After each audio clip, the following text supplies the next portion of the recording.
बिस्मिल्लाहिर्रहमानिर्रहीम अस्सलामु अलैकुम। कैसे हैं आप सब लोग। मैं उम्मीद करता हूँ आप सब लोग खैरियत से होंगे, ठीक ठाक होंगे। आज हम नावल मदारी के एक न्यू एपिसोड पढ़ेंगे। शुरू करते हैं नावल मदारी। और हांसी हो गई, आपका रवैया मेरे लिए नाकाबिले फ़हम है। कभी आप इतनी अपनायत का इजहार करते हैं कि मुझे खुशफहमी होने लगती है कि जैसे मैं सचमुच आपकी बीवी हूँ। ये भूल जाती हूँ कि मुझे एक एक्ट्रेस की हैसियत से बीवी का रोल करने के लिए रखा गया है। मैंने कहा, देखो मेरा और तुम्हारा ताल्लुक बहुत आर्जी है, फिर ये कैसे हो सकता है कि मैं तुम्हें अपनी ज़िंदगी के हर राज में शरीक कर लूँ। इसमें मुझसे ज़्यादा तुम्हारे नुकसान का एहतमाल है। आपने तो कहा था मुझसे कि सवाल मत करना, बस मैं ही भूल जाती हूँ हर बात। आइंदा ख्याल रखूंगी। इसने दुपट्टे के पल्लू से अपने आंसू पोंछ लिए। मैंने अपनी बेरुखी का अंदाज़ा बरकरार रखा। एनी और आकिल कहाँ गए हैं मुझे नहीं मालूम।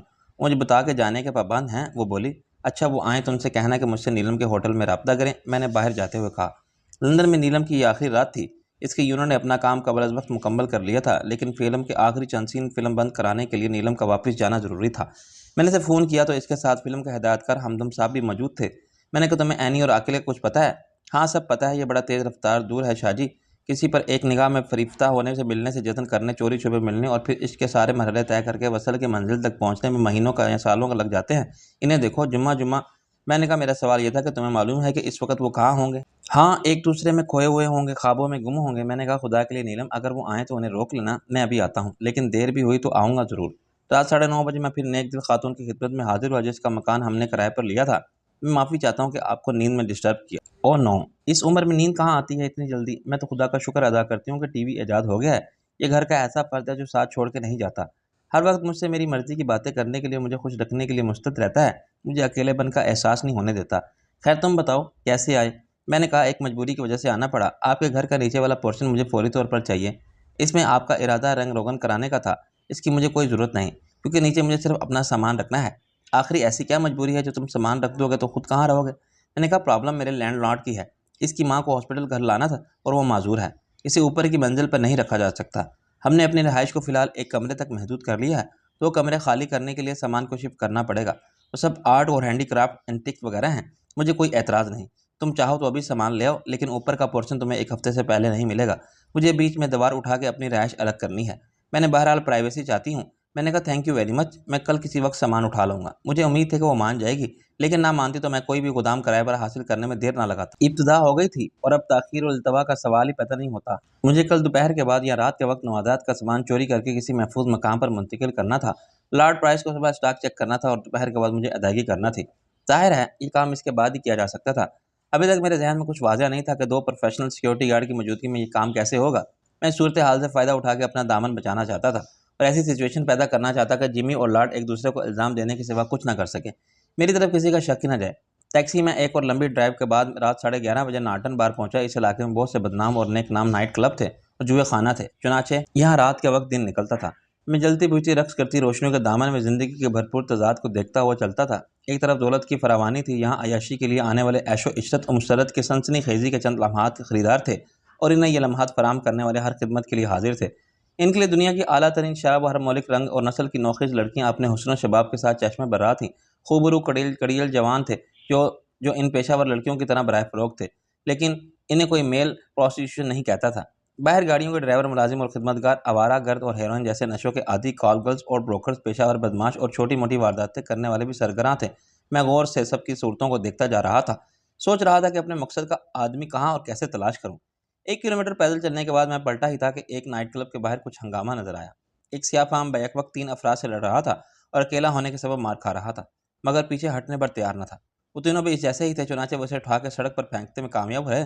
सड़क पर गिरने वाला गालियां बकता हुआ उठा और चलाने लगा, यू बास्टर्ड, तुम इंसान नहीं शैतान हो। इन तीनों ने इसे पीछे फिर धकेल दिया, जहन्नम में जाओ तुम समझते हो मैं झूठ बोल रहा हूँ। मेरी बीवी की बीमारी का बहाना झूठ है। अपने इस हरामी मालिक से पूछो क्या पहले कभी मैंने कोताही की। सियाफाम चीख के बोला, वो तुम्हारी शक्ल देखना नहीं चाहता। इससे एक हरीफ ने कहा। सियाफाम ने रोक के कहा, खुदा की कसम मेरी बीवी हॉस्पिटल में है, मुझे इसके इलाज के लिए पैसा चाहिए। मेरे साथ ऐसा मत करो। दूसरे हरीफ ने कहा, वाजिबात लेने के लिए कल दिन में आना, अब दफ़ा हो जाओ, यहाँ से हमें मजबूर मत करो कि हम पुलिस को बुलाएं। सैफ आम शिकस्त खुद को खुर्दा सा खड़ा रहा और फिर आहिस्ता आहिस्ता पीछे हटा। इसने अपने भारी भरकम हाथों से अपने चेहरे पर बहने वाले आंसू साफ किए। इसकी हालत इंतहाई काबिल रहम हो रही थी। एक तंदुरुस्त और तवाना मर्द जो शायद खुद को बदमाश और ताकतवर समझता था, अपनी बेबसी पर रोने के सिवा कुछ भी करने से कासिर था। मैंने इसे 2 गाड़ियों के दरमियान फुटपाथ पर बैठे देखा और इसके पास पहुंच गया। क्या मसला है जॉनी? मैंने कहा। इसने गर्दन घुमा के मुझे देखा। दफ़ा हो जाओ, तुम कुछ नहीं कर सकते। मैं इसके पास बैठ गया। अभी जो कुछ मैंने देखा है और सुना है, इसके बाद मुझे ख्याल है कि मुझे तुम्हारे लिए कुछ करना चाहिए। तुम्हारे पास कोई जॉब है? इसने पुरउम्मीद लहजे में कहा। हो सकता है, ये बताओ तुम क्या कर सकते हो? इस वक्त तो मैं पैसे के लिए अपने बाप का फ़ोन भी कर सकता हूँ। अगर इन सूअर के बच्चों ने मेरे वाजिबात अदा न किए और मेरी बीवी मर गई, तो मैं इन सबको जान से मार दूँगा। ये कोई इंसाफ नहीं।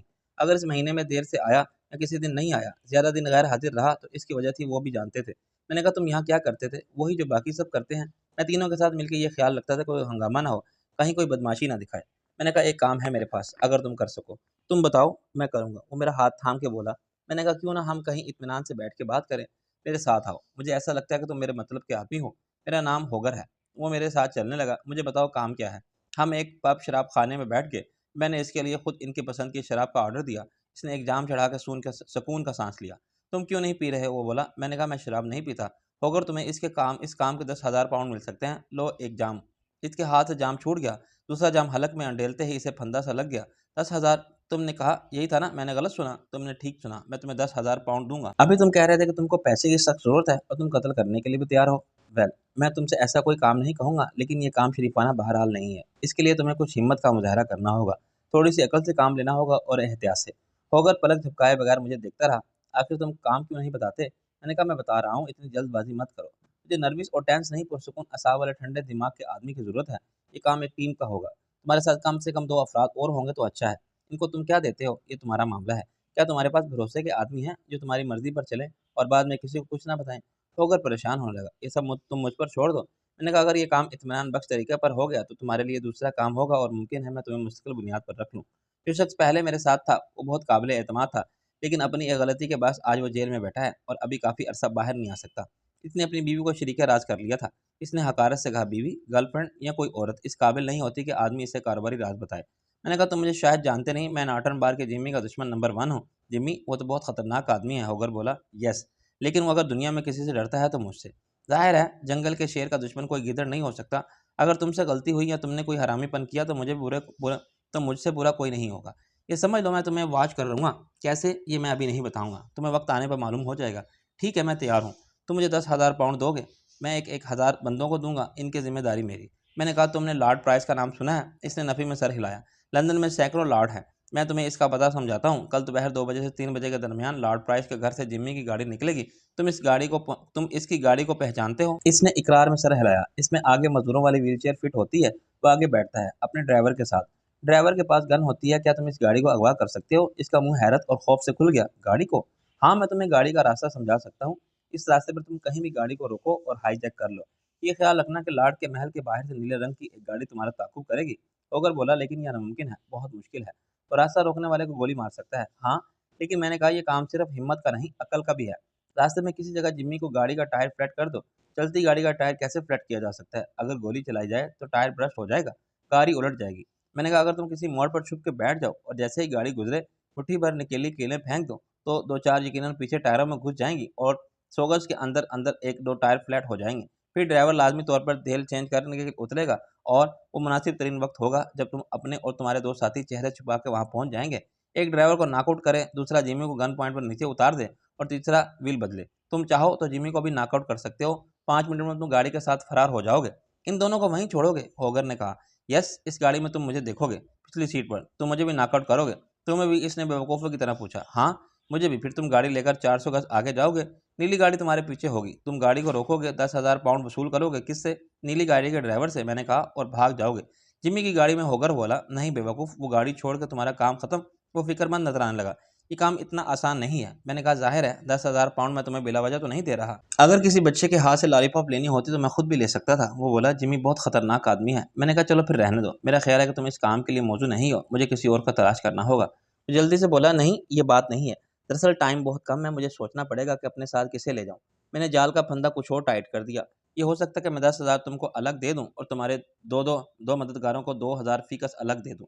इसकी सारी मज़ामत ख़त्म होगी। ओके बॉस, मैं ये काम करूंगा। मैंने कहा, तुम्हारी और मेरे मुस्तकबिल के ताल्लुकात का इन्हसार इस पहले काम की तकमील पर है। आखिर तुम करते क्या हो? बोला। मैंने कहा, ये बताना ज़रूरी है। एक वक्त में आदमी बहुत काम करता है और काम की नौइयत भी बदल जाती है। मैं एक बहुत बड़े गिरोह में दूसरी पोजीशन पर हूँ और फिलहाल इससे ज़्यादा नहीं बता सकता। मेरे साथ रह के तुम 1,000 पाउंड फ़ी हफ्ता तो यकीनन पाओगे, लेकिन इसके अलावा खसूसी काम निकलते हैं। इनका खसूसी मुआवजा भी होता है। ठीक है, क्या मैं अपने साथ गन ले जा सकता हूँ? ये फैसला करना तुम्हारा काम है। अगर तुम्हें अपने आप पर कंट्रोल है तो तुम बेशक एटम बम ले जाओ, लेकिन काम चोरी डकैती का हो तो कत्ल जैसा संगीन जुर्म करने से बचना चाहिए। क्या तुम मुझे वो जगह अभी दिखा सकते हो? मैंने कहा नहीं, कल सुबह तुम मुझे कहीं मिलो। मैं तुम्हें पूरा रास्ता समझा दूंगा। ये मुश्किल से 3 किलोमीटर का फासला है। इसका अच्छी तरह जायजा लेकर खुद फैसला करो कि तुम जिम्मी की गाड़ी को कहाँ रोकोगे। नीली गाड़ी में कौन होगा? मैंने कहा इसके नाम से तुम्हें कोई गर्ज नहीं होनी चाहिए। ज़ाहिर है वो भी मुझसे कम अहम नहीं है। वो तुम पर नज़र रखेगा और तुम्हें अदायगी करेगा। और अगर इसने अदायगी ना की या वो 10,000 पाउंड नहीं 14,000 पाउंड बचाने के लिए गाड़ी छीन कर ले गया तो मुझे गोली मार के निकल गया। मैंने कहा देखो, दुनिया में एतमाद के बगैर कुछ नहीं हो सकता। रिस्क क्या मैं नहीं ले रहा हूँ? ये हो सकता है कि तुम ये काम खराब कर दो या कर ही ना सको। रातों रात तुम्हारे ख्यालात बदल जाएं। मैं तुम पर भरोसा करके कितना बड़ा रिस्क ले रहा हूँ। यही नहीं, मैं तुम्हें असूल और कायदे के मुताबिक निस्फ रकम एडवांस दे रहा हूँ, 5,000 पाउंड। और मुझे कोई डर नहीं कि तुम ये काम ना कर सकें या रकम लेकर गायब हो गए तो मैं क्या करूँगा। मुझे मालूम है कि तुम ऐसा नहीं कर सकते। करोगे तो अपनी ज़िंदगी को दांव पर लगाओगे। तुम्हें इसी पेशे में रहना है और ज़िंदा भी रहना है। इसने सर हिलाया। कल मैं कहाँ हूँ? मैंने कहा तुमने पेम्पर्स रोड देखी है? नाहिंगम बल गेट की तरफ जाते हुए तुम्हारे बाएं पर लेडब्रोक रोड है। इसके शुरू में ही एक थिएटर है और एक चर्च है। मैंने देखा है। मैं इस थिएटर के सामने मिलूंगा ठीक 9 बजे। मैं तुम्हें किस नाम से पुकारूं? होकर बोला। मैंने कहा तुम मुझे बॉस कह सकते हो। और बिग बॉस कौन है? मैंने इसी दिन सुबह के अखबार में एक रिपोर्ट पढ़ी थी कि गुज़श्ता 2 हफ्तों के दौरान में पुलिस अगवा बराए तावान और बैंक डकैती की 2 बड़ी वारदातों को सुराग लगाने में अभी तक नाकाम है। जबकि इनके पीछे जिस गिरोह का हाथ है, इसका नाम किसी से पोशीदा नहीं। मिक्की माउस कहलाने वाले इस मुजरिम का नाम पहले 1 साल में शैतान की तरह मशहूर हुआ था या किया गया था। और आवाम में ये तासुर बढ़ता जा रहा था कि पुलिस मिक्की माउस से मिली हुई है या इससे खौफजदा है। मैंने पुरसकून लहजे में कहा, तुमने कभी मिक्की माउस का नाम सुना है? इसका मुंह फिर खुल गया। Mickey mouse? मैंने कहा आहिस्ता बोलो, दीवारों को भी कान होते हैं। ऐसा ना हो कि बिग बॉस के लिए कुछ करने से पहले तुम धर लिए जाओ। वो खुद भी गुमनाम रहना पसंद करता है और ये चाहता है कि इसके कारकुन भी शेखी बाज ना हो। प्रेस में जितनी पब्लिसिटी है वो लोगों में अपना तासुर कायम रखने के लिए ज़रूर है, लेकिन इससे ज़्यादा किसी को मालूम नहीं होना चाहिए। वो सख्त मरूब हुआ। मैं बिग बॉस की तवक्कुआत पर पूरा उतरूंगा। मैंने कहा फिर कल सुबह वक्त और जगह याद रखना। इसने सर हिलाया। बॉस वो एडवांस मेरा मतलब है कुछ। मैंने इसे 100 पाउंड दिए। एडवांस सुबह मिलेगा, अब तुम जाओ। जब वो चला गया तो मैंने टैक्सी पकड़ी और होटल पहुंच गया। एनी और आकिल मुझसे पहले वहां पहुंच चुके थे और बेचैनी से मेरा इंतजार कर रहे थे। नीलन ने सख्त कफी जाहिर की। क्या करते फिर रहे हो तुम आखिर? मैंने कहा जो कुछ भी कर रहा हूँ इसे जिंदा रहने की कोशिश समझो। तुम मरने के काम कर रहे हो। वो बोली खुदा के लिए नासिर। मैंने कहा ज़िंदगी एक मुसलसल जद्दोजहद है, ना मरने के लिए और मेरे लिए तो ख़तरात के इस दरिया को अबूर किए बगैर सलामती के साहिल तक पहुंचने की कोई सूरत ही नहीं। इससे मेरी ज़िंदगी की सबसे बड़ी गलती कहो या बदबख्ती कि नासिर अजीम अपनी ज़िंदगी के रास्ते को छोड़ के किसी और की ज़िंदगी की राह पर चल पड़ा था और वो इतना आगे निकल गया था कि इसके लिए वापसी अब तक आसान नहीं थी। मुझे ज़िंदगी का सफ़र फिर वहीं से शुरू करना था जहाँ से छोड़ा था। इसके लिए मुझे उल्टे कदम वापस आना है और अपने सारे नक्शे पा मिटाए हैं, सारे सराख ख़त्म करने हैं ताकि फिर शामत अमाल मेरा ताक़ुब करती हुई कभी मेरे साए तक भी ना पहुँच पाए। मैंने ये मुश्किल काम तकरीबन ख़त्म कर लिया है। बहुत जल्द शाह आलम गुजरे हुए कल का एक ख्वाब परेशान रह जाएगा और होने वाला कल सिर्फ नासिर अजीम का होगा जिसमें हम सब साथ होंगे। अपने अपने ख्वाबों की ताबीर पाने की मुश्तरका जद्दोजहद करने के लिए मुझ पर भरोसा रखो। मैंने ये काम बड़ी एहतियात और बहुत मेहनत से सोच समझ के और एक ही मकसद को सामने रख के किया है, लेकिन मुझे कुछ मुश्किल और कुछ ख़तरनाक मतलब फ़ैसले भी करने पड़े। खुदा का शुक्र है कि इसने मुझे तौफ़ीक अता की और हिम्मत बख्शी। तुम सब मेरी हमायत की और मेरा हौसला बढ़ाया। बस अब कुछ दिन की बात है। मेरी बात का खातिर ख्वाह असर हुआ। नीलम मुस्कुराने लगी। ये तुम किसने कहा कि हाँ मैं तुम पर एतमाद नहीं, लेकिन जो जो जो कुछ तुम करते फिर रहे हो, बात यह है नीलम कि शाह आलम की ज़िंदगी बहुत से रिश्तों से बंधी हुई थी। इन सबको काटना ज़रूरी था। ये काम तकरीबन ख़त्म हो गया है। अब तुम करते रहो अपना कौमा पाँचों की वापसी का ऑपरेशन। मैं तो कल रात पाकिस्तान पहुंच जाऊंगी और फिर शामिल हो जाऊंगी तुम्हारी वापसी का इंतजार करने वालों में। मैंने कहा आज मंगल है ना, जुमेरात ये जुम्मे को मैं नाश्ता तुम्हारे साथ करूंगा। एनी तो अब यहीं रहेगी। मैंने कहा इसकी बात छोड़ो, ये अब हमारा दर्द सर नहीं रही। एनी मसनूई खफगी से बोली, मैं दर्द सर थी? ऐसा वैसा सर का दर्द तो एस्प्रिन से ठीक हो जाता है। जो तुम्हें ठीक करने की कोशिश करे वो पागल मस्करा। आकिल हंसने लगा। मैं खुद बहुत बिगड़ा हुआ हूँ, अब देखो कौन ठीक होता है और कौन किसे बिगाड़ता है। मैंने कहा नीलम आज हम थोड़ा सा जश्न मनाएंगे, एक बहुत बड़े फैसले की खुशी में जिस पर सबसे ज़्यादा खुश मैं हूँ। एनी का चेहरा मुसर्रत से दमकने लगा। सच कह रहे हैं आप? नहीं मियाँ, अकिल और बालिक की तरह झूठ बोल रहा हूँ, जैसे ये तुम्हारे सामने बोल के तुम्हें इम्प्रेस करता है। अकिल बोला, क्या करें सर जी, ये औरतें झूठ से ही खुश होती हैं। मैंने कहा नीलम इन्होंने एक फ़ैसला किया है जिसे हमारी तायद और हमायत हासिल है।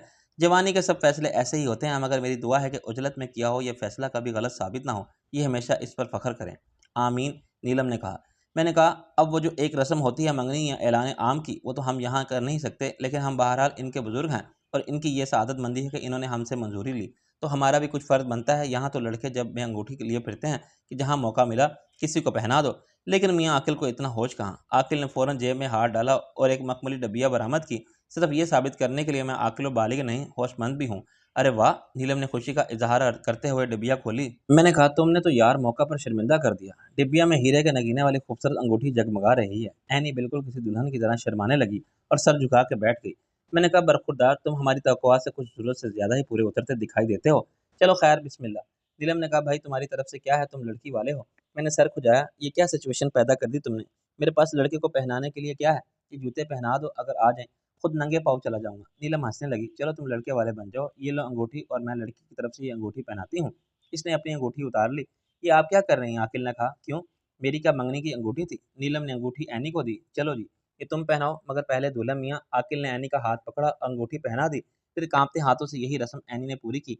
हमने तालियां बजाईं और तय किया कि खुशी के इस मौका पर दावत बाहर कहीं होगी। हर बड़े बैनुल-अक़वामी शहर की तरह लंदन भी शहर 24 घंटे जागता रहता था। हम इसी इलाके में चले गए जहाँ एशियाई बाशिंदों ने अपनी तहजीब और रिवायात की पूरी दुनिया आबाद कर रखी है। हमने एक पाकिस्तानी होटल के रेस्टोरेंट में खाना खाया। अकील और रैनी इतने ही खुश थे जितने किसी मंगनी की खानदानी तकरीब में होने वाले दूल्हा दुल्हन नजर आते हैं। हालांकि यहाँ हम सिर्फ 4 अफराद थे, लेकिन खुशी का ताल्लुक तो जज्बात से है। खुशी अंदर से फूट रही हो तो सारी कायनात मुस्कुराती नजर आती है। अकील ने मुझे कुछ मायूसी के साथ बताया कि बीबीसी वालों ने इसे टका सा जवाब दे दिया है कि हजरत, जब बुलाया था तो आप आए नहीं। अब इस वक्त तो हम आपकी खिदमत करने से कासिर हैं। कभी ज़रूरत होगी तो फिर इश्तिहार देंगे, दोबारा सबके साथ किस्मत आजमा के देख लेना। मैंने कहा, इसमें मुंह बसोरने की क्या बात है यार, बीबीसी की नौकरी ना सही, बीबी जी की गुलामी तो मिल गई है। वो हंसने लगा। हम तो वैसे भी मोमिन हैं, दिल को तसल्ली दे सकते हैं कि इसमें भी खुदा की कोई मसलहत होगी और बंदे का रिस्क इसे खुद खींच के ले जाता है। मैंने कहा, ऐसा लगता है कि तुम्हारे रिस्क को खुदा ने मेरी तरफ भेज दिया है, क्या मतलब? मैंने कहा, अगर तुम्हें काम ही करना है तो छोड़ो ये नौकरियों का चक्कर, तो मेरे साथ काम करो। आपके साथ क्या करूं? ऐसे ही दम छला बन के बिरूं। मैंने कहा, मुफ्त खोरे पालना मेरे नज़दीक गुनाह है, हरामखोरी के मर्ज़ की हौसला अफजाई है। काम बहुत बड़े-बड़े हैं मेरे पास, लेकिन अभी काम करने वाला कोई नहीं है। नीलम ने कितना बड़ा फैसला किया था मेरा साथ देकर। इनके पास बड़े कामों के लिए बड़ा सरमाया था। मैंने कहा, काम सिर्फ सरमाए से नहीं होते, सलाहियत से भी होते हैं। मैं सिर्फ नीलम के साथ मिलकर क्या कर सकता हूँ? कुछ भी नहीं। मुझे काबिल एतमाद साथियों की ज़रूरत है। देखिए, बुरा मानने की क्या बात है, मैं आपकी नौकरी नहीं कर सकता। काम आप जो देंगे करूँगा, लेकिन मुआवजा लेकर नहीं। किसी को बेगार में पकड़ना मुझे मंजूर नहीं। फिलहाल तुम सोचने के लिए आज़ाद हो कि तुम्हें क्या करना चाहिए। मैं यहाँ फ्रीलांस जर्नलिज्म करूँगा। बेरोजगार तो मैं बैठ नहीं सकता। हो सकता है मैं कोई प्रोडक्शन हाउस ज्वाइन कर लूँ या कोई डॉक्यूमेंट्री फिल्म बनाऊँ, जिसका मुझे बहुत शौक है। मैंने कहा, एनी यहाँ रहेगी, इसे आप अपना अप्रेंटिस समझें और पूरी ट्रेनिंग दें। अदब, आदाब, अंग्रेजी जुबान, सफाफत सब सिखाएं, और ये रोशनी के साथ रहेगी तो वो भी कुछ सिखाएगी। एनी ने ऐलान कर दिया, मुझे किसी से कुछ नहीं सीखना। जो सीखना होगा मैं खुद सीख लूंगी। जबरदस्ती के उस्तादों को मुझ पर मुसल्लत मत करो। नीलम ने कहा, इसकी खुदसरी और दीगर तमाम जहनी अमराज का इलाज भी तुम्हें ही करना है। एनी इसे चिढ़ने लगी, क्या बात है, एक दीवाना मस्करा इलाज करेगा मेरी दीवानगी का और एटिकेट सिखाएगा मुझे। नीलम ने कहा, मैं तो जा रही हूँ कल वापस, अब तुम दोनों जो चाहो करो सिवाय शादी के। वो होगी लाहौर में धूमधाम से और हमारी मर्जी से। मैंने कहा, मैं भी शायद परसों चला जाऊँ, मगर मैं आता जाता रहूंगा। आधी रात के बहुत बाद मैं और एनी घर लौटे तो रोशनी हमारा इंतजार करते करते सो गई थी। मैंने अपनी चाबी से दरवाज़ा खोला और हम किसी को डिस्टर्ब किए बगैर दूसरे कमरे में चले गए। एनी ने अपना बैग एक तरफ फेंका और बिस्तर पर गिर गई। मुझे तो बहुत सख्त नींद आ रही है, इतना थक गई हूँ आज। मैंने कहा, जाओ मुंह धोकर काफ़ी बनाओ, मुझे तुमसे कुछ बात करना है। इसने रोनी शक्ल बनाई। ऐसी क्या बात है जो कल नहीं की जा सकती? मैंने कहा, कुछ ऐसी ही बात है। वो उठ के बैठ गई। अच्छा तो फिर कहो, मैं सुन रही हूँ। मैंने कहा, माय डियर एनी, ये कितनी खुशी की बात है कि हम दोनों अपनी इस ज़िंदगी का एक नया दोस्त करने जा रहे हैं। वो खुश होकर चिल्लाई, भैया क्या आपने भी फैसला कर लिया है? आखिर किसने जीता है ये मुकाबला? शबनम ने या चंदा ने? मैंने कहा, तू वाकई पागल है लड़की, अच्छा इंतखाब किया है तूने इस पागल मशकरे का। खूब गुजरेगी जो मिल बैठेंगे दीवाने दो। कमाल है, अभी खुद आपने कहा था। मैंने कहा, मैं अपनी शादी की बात नहीं कर रहा था, मैंने तो अभी इस बारे में सोचना भी शुरू नहीं किया। वो बोली, मेरा मशवरा है कि सोचना शुरू कर दें। मुझे कोई जल्दी नहीं है, शादी तो एक दिन हो ही जाती है सबकी। मैं बात कर रहा था इस जिंदगी का जो आधी सोनी ने गुजार दी और बाकी आधी एनी जिएगी। वो बोली, आपका मतलब है 44 साल हो गई मेरी उम्र, सिर्फ 22 साल बाकी है मेरी ज़िंदगी के। मैंने कहा, तू सीरियस होगी मैं लगाऊं एक झापड़? चलें जी, मैं हो गई सीरियस, झापड़ के बगैर ही।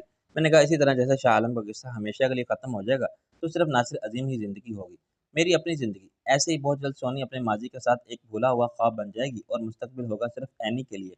हम ये सब कुछ कर रहे हैं और खुशी और इस कामयाबी के लिए जिससे हम अभी तक हालात की सतम ज़रीफ़ी के बास महरूम रहे। वो बोली, मैं तो ऐनी बन गई हमेशा के लिए, और मैं किस ज़ुबान से कहूँ कि मुझे बचाने और एक पुरतहफ़्फ़ुज़ मुस्तक़बिल देने के लिए आप सब ने कितनी कोशिश की। मैंने कहा, रस्मी बातें छोड़ो, जो मैं कह रहा हूँ वो गौर से सुनो। मुझे एक दिन के लिए सोने की ज़िंदगी चाहिए। वो मेरी बात का मतलब कुछ देर बाद समझी। सोने की ज़िंदगी? हाँ, इस सोने की ज़िंदगी चोरी डकैती के फ़न में ताक थी, मरने मारने से नहीं डरती थी, और मैंने इसे एक जंगल से पकड़ा था। इसकी हैरत बरकरार रही। जो कहना है खुल के कहिए, पहेलियाँ मत बुझवाइए। कल तुझे मेरे साथ एक जगह डाका डालने जाना होगा। वो चौंकी, डाका डालने? हाँ, लेकिन इस बात का इल्म किसी को नहीं होना चाहिए, मैंने कहा। वो मेरी बात बड़े ध्यान से सुनती रही। मैंने इसे अपने पूरे प्लान के बारे में तफसील और तरतीब के साथ बताया। ये समझाया कि मैं ऐसा क्यों कर रहा हूँ, इस पर अमल दरामद कैसे होगा, नाकामी के इम्कानात और ख़तरात क्या हैं और कामयाबी के इम्कानात क्या होंगे। मेरे खामोश हो जाने के बाद वो सोचती रही। फिर आखिर इसने कहा, भैया वैसे तो मेरी ज़िंदगी पर आपका पूरा इख्तियार है, जब चाहें ले लें, लेकिन आपने ये भी सोचा है कि हम पाकिस्तान में नहीं लंदन में हैं। अफलातून, सोचने का सारा काम कर लिया है मैंने तो अपने दिमाग पर जोर मत डाल। ठीक है, ये बताएं मुझे क्या करना है। मैंने कहा, कल सुबह हम कोई बहाना करके एक साथ चलेंगे। वो मेरी बात काट के बोली, भैया बुरा ना माने तो एक बात पूछूं, क्या आपको इन सब पर एतमाद नहीं, नीलम, रोशनी और आकिल पर? मैंने कहा, एतमाद यकीनन, लेकिन रोशनी को मैं अपने तमाम मामलात में राज़ोदार बनाना नहीं चाहता। आकिल के बारे में मैं कुछ कहना मुश्किल है। वो इस सूरत हाल को किस तरह देखेगा, इससे तेरा एक दिन के लिए भी फिर सोनी बनना अच्छा लगेगा या नहीं? रही नीलम की बात, तो वो कल जा रही है वापस, वो बिला वजह परेशान होगी। इसके अलावा मैं किसी इख्तलाफी बहस में पढ़ना नहीं चाहता। नीलम के ज़रिए ये बात लाहौर पहुँचेगी, वहाँ बहुत लोग अपसेट होंगे। इससे बेहतर है कि इस मामले से हम दोनों निपट लें। लेकिन भैया, यहाँ हम फँस गए तो? मैंने खुफकी से कहा, तुझे डर लगता है तो साथ देना नहीं चाहती तो साफ इनकार कर दे। अभी डायलॉग मार रहे थे कि ज़िंदगी आपकी है, वो अफसुर्दा हो गई। अब मैं नहीं बोलूँगी, आप कहिए। मैंने कहा, सुबह हम पहले होगर से मिलेंगे, लेकिन इससे पहले हम एक नीले रंग की गाड़ी किराए पर लूँ, जहाँ से भी मिली। तो इस गाड़ी में दूर से देखती रहेगी, तेरे कपड़े मर्दाना होंगे और तेरे तो मेरे पीछे रहेंगे। मैं होगर और इसके साथियों को पहले वो जगह दिखाऊंगा जहाँ सारे नवादरात मौजूद हैं। फिर वो रास्ता जिसमें जिम्मी के साथ वापस आऊँगा। मेरा ख्याल है कि 12-1 बजे तक जिम्मी अपना सारा स्टॉक लॉर्ड प्राइस के हवाले कर देगा और इनके सिक्योरिटी गार्ड्स ड्यूटी संभाल लेंगे। इनके रुखसत होते ही मैं दोनों गार्ड से निपटूंगा और तू अपने साबका तजर्बे की मदद से ताला खोलेगी। मैं सारे नवाजरात बड़ी बी के घर पहुंचा के 2 बजे से पहले जिम्मी के पास पहुंच जाऊंगा। तो 2 बजे नीली गाड़ी में लॉर्ड प्राइस के घर से कुछ फासले पर हमारे आने का इंतजार करेगी। मेरा ख्याल है कि हम 3 बजे कैश लेकर निकलेंगे। रास्ते का तुझे इलम है, हमारे पीछे होंगे होगर्स और इसके साथी। इनके पीछे तो जाएगी, आगे सब प्रोग्राम के मुताबिक होगा। तो जिम्मी की गाड़ी में कैश निकाल कर घर आ जाएगी और होगर को अदायगी कौन करेगा? तू करेगी, और कौन? इसके बगैर वो गाड़ी तेरे हवाले कहाँ करेंगे? एक बात का ख्याल रखना, इन्हें जिम्मी की गाड़ी में कैश की मौजूदगी का इल्म नहीं है। अपनी गन साथ रखना और इनसे बात ऐसे करना कि वो रोब में रहें। अपनी रकम लेकर गाड़ी तेरे हवाले करें और चुपचाप चले जाएं। अगर इन्होंने गड़बड़ की फिर बेशक इन्हें गोली मार देना, बाकी मामला मैं संभाल लूंगा। मगर इस नीली गाड़ी को यहाँ मत लाना, रास्ते में कहीं भी छोड़ देना। मैं तलाश कर लूंगा बाद में, मेरा मतलब है होश में आने के बाद। वो मुतफक्कर होगी, लेकिन भैया कहीं चोट ज़्यादा लग गई और पुलिस आपको लेगी हॉस्पिटल, फिर क्या होगा? वो मैंने सोच लिया है, मैं तुझे फ़ोन करके बता दूंगा। इसने गहरी लंबी सांस ली। खुदा करे कोई गड़बड़ ना हो, जो आपने सोचा है बहुत खतरनाक काम है। कॉल बेल बजी तो हम दोनों उछल पड़े। ये इस वक्त कौन आ गया? एनी ने खौफजदा सरगोशी की। मैंने कहा, मैं देखता हूँ। मैंने दरवाजे के पास जाके पूछा, कौन? जवाब मिला, पुलिस। मैंने डोर आई से झांक कर देखा। मुझे एक पुलिसमैन की पुरसुकून सूरत नजर आई। इसके पीछे गली में एक पुलिस कार थी, जिसमें दूसरा पुलिसमैन ड्राइवर की सीट पर ज्यादा सुकून के साथ बैठा हुआ था। बज़ाहिर खतरे की बात कोई नहीं थी, वरना वो दोनों गन हाथ में लिए बेहद मुस्तैद और मुकाबले के लिए तैयार नजर आते। दूसरी दस्तक होने से पहले मैंने दरवाज़ा खोल दिया। Yes officer. इसने मुझे नज़र जमा के देखा। अगर मैं गलती नहीं कर रहा तो तू ही शाह आलम हो। मैंने कहा, तुम्हारी गलती सिर्फ यह है कि तुमने मुझे नींद से जगाया। वो मेरे जवाब से खुश नहीं हुआ। क्या प्रोफेसर वापस आ गया?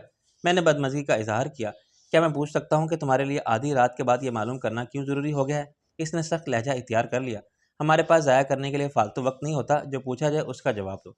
मैंने रखाई से कहा। इसने अपनी वापसी एक हफ्ते के लिए मुलतवी कर दी है। अब ये मत पूछना कि क्यों। क्या ये बात तुम सुबह फ़ोन पर नहीं पूछ सकते थे? वो बोला, हम सुबह तक इंतज़ार नहीं कर सकते थे, अब तुम्हें हमारे साथ चलना है। मैंने कहा, किस जुर्म में? वो बोला, जुर्म कोई नहीं, हमने यहाँ से जो चोर चोर को पकड़ा था वो तुमसे कुछ कहना चाहता है, और वो भी सुबह तक इंतज़ार नहीं कर सकता। ये हो सकता है कि इसके लिए अब कोई सुबह ना हो, वो मरने वाला है।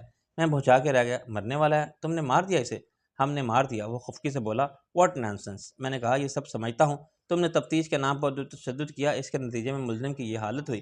क्या ये गलत है? ये बकवास है, पुलिस मैन स्पॉट लहजे में बोला। लेकिन मेरा ख्याल है कि तुम सो नहीं रहे थे। मैंने कहा, मैं इस बेहुदा बात पर सख्त एहतजाज करता हूँ। मैं एक पक्का मुसलमान हूँ और मेरे लिए शराब की बोतल को छूना भी गुनाह है। फिर इस अहमकाना बात का क्या मतलब है? मुलजिम दिल का पुराना मरीज था, मगर ये बात इसने हमें दिल का दौरा पड़ने के बाद बताई। मेरा रद्द-ए-अमल फितरी और मेरे मखसूस हालात के पस मंज़र का नतीजा था। मेरे मुल्क में ऐसा ही होता है। पुलिस आधी रात के बाद हर मुबैना मुलजिम से तफ्तीश शुरू करती है और इससे एतराफ़ जुर्म कराने के लिए तशद्दुद के ऐसे इंसानियत सोज़ और वहशियाना तरीके इस्तेमाल किए जाते हैं कि सुबह तक मरीज तड़प-तड़प के जान दे देता है। ऐसे वाक़यात आम हैं और अखबारात में भी रिपोर्ट होते हैं, मगर इससे कोई फ़र्क नहीं पड़ता। हर कानूनी कत्ल के बाद जो पुलिस मुकाबले का नतीजा हो या तफ्तीश का, सरकारी मौक़िफ़ यही होता है कि मुल्ज़िम दिल का मरीज़ था और दौड़ा पड़ने से मर गया। पुलिस हुक्काम ज़्यादा ढिठाई से काम लेते हुए ये बयान देने में भी आर महसूस नहीं करती कि मुलजिम ने हवालात में अपनी शलवार के औजारबंद से खुद को फांसी लगा ली। हवालात थाने के अंदर होती है। दरवाजे पर एक मुसल्ला पुलिसमैन खड़ा रहता है और अमूमन रात के वक्त हवालात खूब आबाद होती है। इधर उधर से लाए जाने मुबैना मुलजिम और मशकूक अफराद वहाँ कूट कूट कर भरे जाते हैं। इसके बावजूद एक शख्स सबके सामने शलवार से औजारबंद निकालता और गले में फंदा लगाकर खुद को हवालात की सलाखों से बांधता और अपने हाथों से फंदे को इतना सख्त करता है क्योंकि ऊपर लटने की कोई जगह नहीं होती कि हलाक हो जाता है। और बाहर खड़ा संतरी और हवालात के दीगर मुल्ज़िमान खामोशी से सब देखते रहते हैं। इसे रोकते नहीं, किसी को बुलाते नहीं, शोर नहीं करते और वो मर जाता है। इससे भी ज़्यादा कमाल की बात यह है कि जब डिविजनल इंक्वायरी होती है तो ऐसा गवाह कोई नहीं मिलता जो कहे कि यह गलत है। अदालती तफ्तीश करने वाले नामुमकिन को मुमकिन साबित कर देते हैं। पुलिस के पास कानून के नाम पर कत्ल आम जो लाइसेंस है इसकी तजदीद हर दौर हुकूमत में होती रहती है, ख्वा वह जमहूरी हो या गैर जमहूरी। लेकिन यहाँ तफ्तीश का मतलब कतई मुख्तलिफ था। पुलिस थर्ड डिग्री यानी जिस्मानी तशद्दुद का तरीका इस्तेमाल करती थी तो बहुत एहतियात के साथ और ऐसे के साबित कुछ ना हो सके। यह नामुमकिन और बाइद अज़ क़यास था कि कोई पुलिस तशद्दुद से हलाक हो जाए और पूछने वाला कोई ना हो। कत्ल यहाँ कत्ल था, ख्वाह आम आदमी करे या पुलिस, और कत्ल के लिए सज़ा भी एक ही थी। मैंने पुलिस से तैयार होने के लिए चंद मिनट की इजाज़त दी।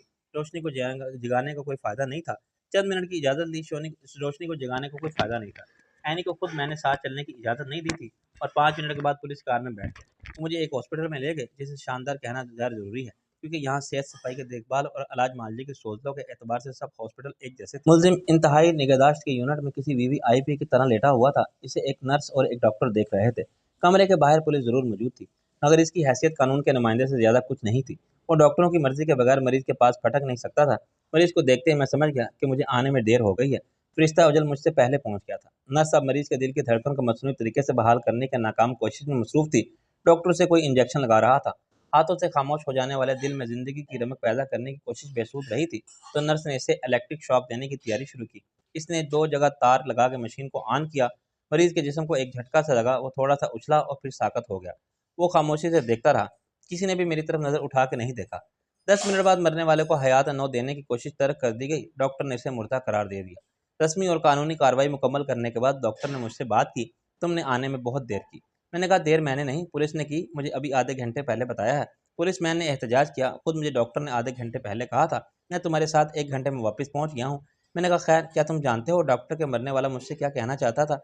बात यह है कि मेरे लिए वो सिर्फ एक चोर था जिसे मैंने रंगे हाथों पकड़ा था। ना जिंदगी में इसने मुझे पहले कभी देखा और न मैं इनसे। चुनाचे मैं ये अंदाजा करने से कासिर हूँ कि मरने से पहले इसने मुझे क्यों याद किया। सिर्फ माफी मांगने के लिए। डॉक्टर एक फोल्डर में कुछ लिखता रहा। मैंने कहा, पुलिस ने मुझे बताया कि वो एक दहशतगर्द था। इसने ज़िंदगी में ना जाने कितनी वारदातें की होंगी, फिर ख़ास तौर पर मुझसे माफ़ी मांगना। डॉक्टर ने मेरी बात काट दी। ज़ाहिर है वो इन सब को नहीं भुला सकता था जो आज तक इसके मुजरिमाना अज़ाइम का शिकार हुए। ये इसकी आखिरी वारदात थी। इसकी छठी हिस्स ने इसे यकीन दिला दिया था कि ये इसकी ज़िंदगी की आखिरी रात होगी। चुनांचे इसने आखिरी गुनाह का दाग अपने ज़मीर पर से धोने की कोशिश की। ज़मीर? मैंने तल्खी से कहा कि ऐसे लोगों का ज़मीर ज़िंदा होता है, ज़िंदा हो जाता है मौत को सामने देखकर। डॉक्टर ने किसी फ़लसफ़ी की तरह सोच के कहा, हम इसका मुशाहिदा दिन रात करते हैं। इसने मुझसे तो कुछ नहीं कहा। एक नर्स के सामने बोलता रहा। जो नर्स की समझ में आया ये था कि इसने किसी बूढ़ी और बीमार औरत को मार दिया था, गालिबन इसकी बेटी को भी, क्योंकि वो इसकी राह में मज़ाहिम हुई थी। हमने पुलिस से कंफर्म किया। इन्होंने कहा कि हाँ, इसने तो अपनी तरफ से इन्हें मार ही दिया था, मगर वो सख्त जान थी कि बच गई। वो बुढ़िया भी जिंदा है और इसकी बेटी भी। नर्स ने जब ये बात इसे बताई तो वो बहुत पुरसुकून हो गया। वो बोला कि खुदा का शुक्र है, अब मैं सुकून से मर सकूंगा। क्या ये हो सकता है कि मैं इस शख्स से भी माफ़ी मांग लूँ जो इस बुढ़िया का बेटा या दामाद था? इसने फिर पुलिस से बात की और वो तुम्हें ले आए। लेकिन डॉक्टर ने जुमला अधूरा छोड़ दिया। मैंने कहा, हम मुसलमान एक बात पर यकीन रखते हैं कि आखिरी वक्त में की जाने वाली तौबा को खुदा कबूल नहीं करता। अगर मैं इसे माफ़ भी कर देता तो क्या फ़र्क पड़ता? इस मामले का एक कानूनी पहलू भी ये भी है। मैंने कहा, इससे मेरा कोई ताल्लुक नहीं है। इसी हफ्ते मालिक मकान लौट आएगा तो वो जाने और इसकी भला। अगर केस चलता है तो शायद मेरी बीवी शनाख्त की एक गवाह होती, मगर मुलजिम के मर जाने के बाद इसकी फाइल भी दाखिल दफ्तर हुई। किस्सा खत्म, अब मैं चलता हूँ। एनी मेरी वापसी के इंतजार में जाग रही थी और परेशानी में शरीक करने के लिए इसने रोशनी को भी जगा दिया था। रोशनी कई साल से लंदन में थी और इसके लिए किसी शख्स के पुलिस स्टेशन जाने का हरगिज ही मतलब नहीं था कि वहाँ इसे किसी भी नाकर्दा जराइम की पादाश में ढक दिया जाएगा और फिर शुरू हो जाएगी तफ्तीश बजरिया छतरोल का अमल। लेकिन एनी का जहन और हकीकत इसको कबूल करने पर आमादा ना था। जब सुबह के 3 बजे मैंने वापस पहुंच के सब ठीक है की खबर दी तो एनी को करार आया। मैंने खुद भी इतना थका हुआ था कि पढ़ते ही सो गया। सुबह तो अमलन हो चुकी थी। कुछ देर बाद मुझे एक पुरखतर चैलेंज दरपेश था और इस दिन के आगाज़ से इंजाम तक मेरी ज़िंदगी की नादो एक सेल बिलाखेर से गुजरता था, जिसमें हर मोड़ पर हादसात, खतरात और गैर मुतवक्के मुश्किलात का सामना था। एक मामूली सी कोताही बेपरवाही शाह आलम को जेल की सलाखों के पीछे पहुंचाने का सबब बन सकती थी, जहां वो सजा की सारी मुद्दत नासिर अजीम बनने के ख्वाब परेशान पर आंसू बहाता रहता, या फिर जिम्मी के साथ दगाबाजी करने के जुर्म की सजा में इसके गिरगों के हाथों हलाक हो जाता और नासिर अजीम बनने की हसरत दिल में लिए लंदन के किसी गुमनाम मदफन में योम हशर तक पड़ा रहता। ज़हनी तौर पर मैं इतना परेशान और खौफज़दा था कि मेरी आंख बार बार खुल जाती। एक बार मैंने ख्वाब में जोली की बीवी को देखा, जो मुझ पर गोली चलाने के बाद अपने शोहर को बता रही थी कि यह खबीस मुझ पर भी डोरे डालता था। दूसरा ख्वाब इससे भी ज़्यादा बेसरोपा था।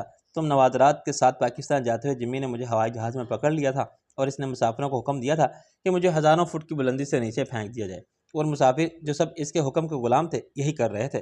फिर आखिर सुबह हुई और मैंने एनी को एक बार फिर ब्रीफ केस दिया और आज इसे क्या करना है और क्या नहीं करना।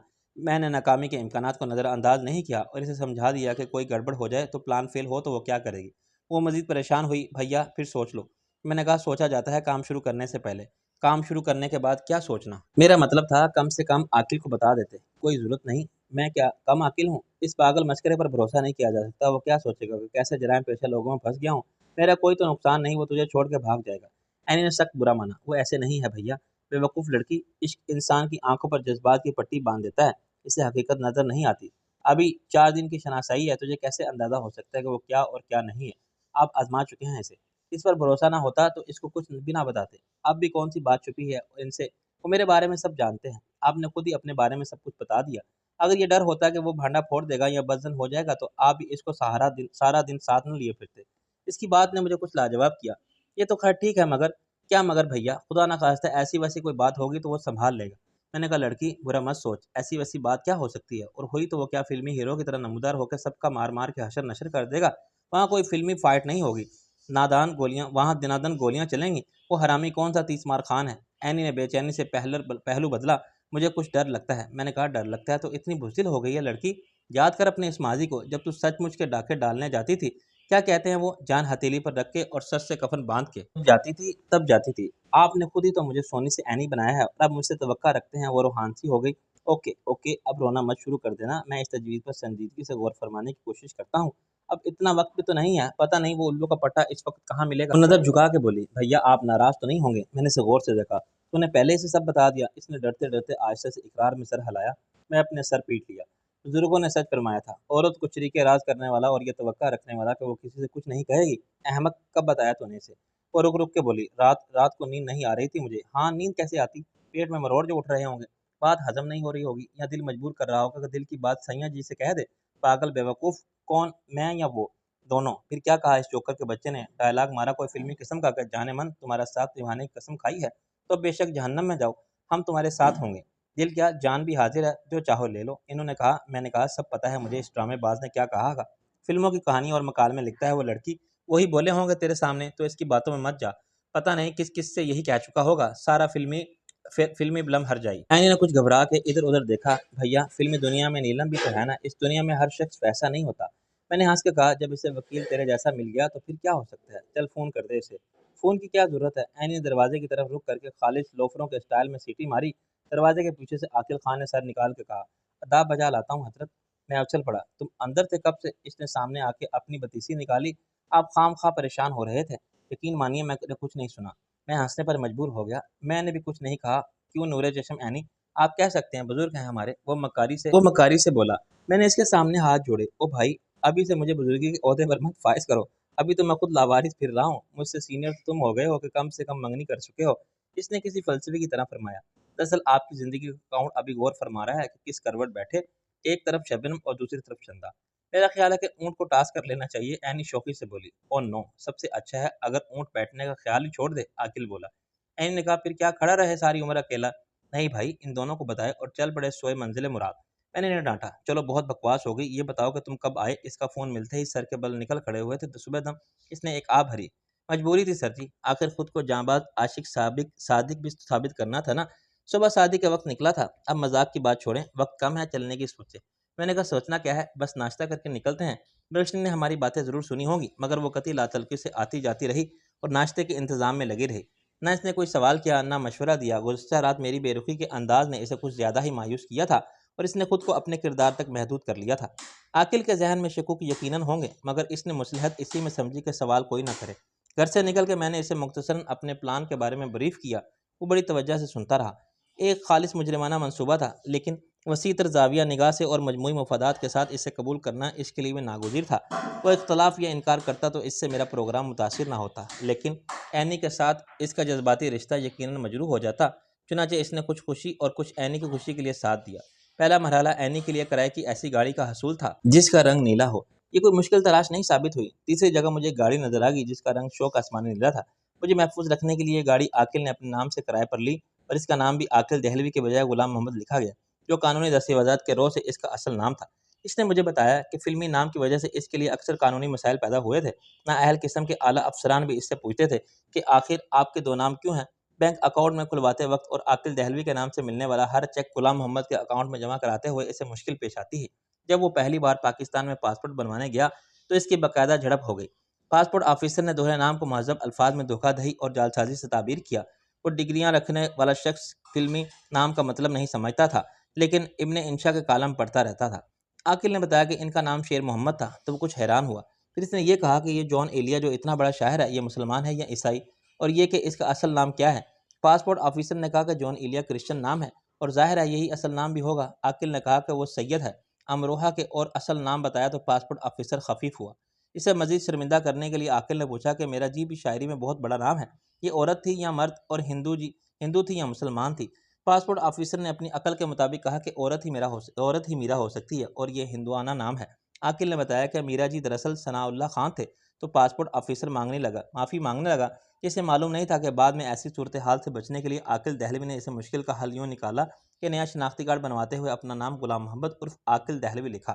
बाद में यही नाम पासपोर्ट पर भी आ गया और अंग्रेज़ी में उर्फ की बजाय अलियास लिखा गया। कलमी नाम की भी अभी तक कोई कानूनी हैसियत नहीं है।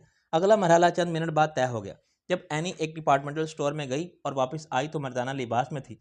अपना जनाना लिबास इसने एक पैकेट की सूरत में उठा रखा था। नीले रंग की जीन्स पर लॉस फिट शर्ट ने इसके जनानापन को मुकम्मल तौर पर छुपा लिया था। इसके बाल अलबत्ता एक मसला थे।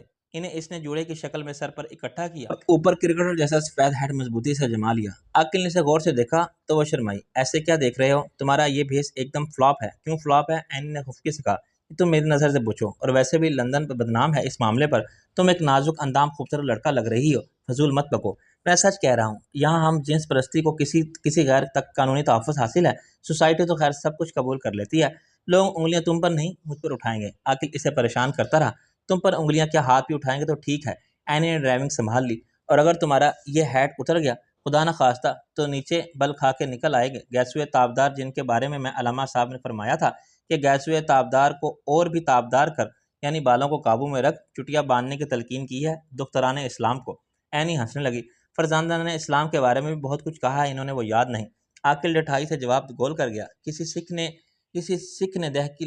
सिख ने देख लिया खुले बालों के साथ तो गले लगा के कहा, वाह गुरु का खालसा कि क्या सोना जवान है। मैंने कहा, क्या तुमने देव आनंद की मशहूर फिल्म टैक्सी ड्राइवर देखी थी? हाँ, बड़ा मशहूर हुआ था एक गाना, जाए तो जाए कहाँ। मैंने कहा, इसमें शायद पहली बार मैंने कल्पना कार तक को मर्दाना रोल करते देखा था। बाद में ये तो फिल्मी सिचुएशन पर आयद हो गई थी, यहाँ तक कि आज हम इसे इस्तेमाल कर रहे हैं। लेकिन मिस एनी, अगर तुमने जबान दराजी की, मेरा मतलब है बोलने की कोशिश की, तो साफ पता चल जाएगा कि कौवे के घोंसले में कोयल चहक रही है। खबरदार जो आज मुझसे बात की। मैं आवाज़ बदल भी सकती हूँ। इसने भारी बनाने वाले आवाज़ में बात की। आकिल हंसने लगा। ये ना कौवा है ना बुलबुल, लगता है उल्लू का पट्ठा बोल रहा है। अब इनकी लड़ाई शुरू हुई। मैं अपने ख्यालात में महव था और बाकी दिन के प्रोग्राम को तसव्वुर में तरतीब व तश्कील दे रहा था। जब लॉर्ड प्राइस की गाड़ी नजर आई तो मैंने इन्हें टोका, खुदा के लिए अब अपनी बकबक बंद करो। यस सर, बकबक क्लोज। एनी तुम शट अप, आकिल बोला। मैंने गाड़ी को खासे फासले पर इस तरह पार्क किया कि वो दूसरी गाड़ियों की कतार में गैर नुमायां हो जाए। एनी, अब तुम मेरे साथ चलो, मैं तुम्हें वो जगह दिखा देता हूँ। मैं आगे चलता हूँ, तुम चंद कदम पीछे रहो।